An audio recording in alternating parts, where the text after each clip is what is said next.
All right, so we're on the late night bugaboo trash picking adventure, but I found this cool thing. I'm not sure the size of this vise, but it's big, it's heavy, it's a Master Force, which I think is from Menards, if I'm not mistaken. It works as it should, and it's got these type of jaws, and it's got like a, I don't know what that's for exactly, but I think those, maybe those, and those are something for like pipe, different things. It's nice, it's not really beat up.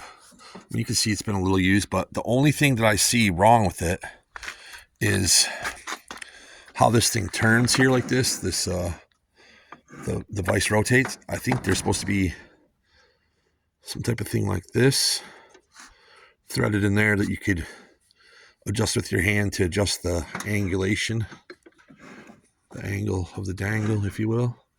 But other than that, I mean, I can fix that. Obviously, I can make something. I'll find a bolt that fits in there and weld something like this on there, so it's like a T-handle jobber.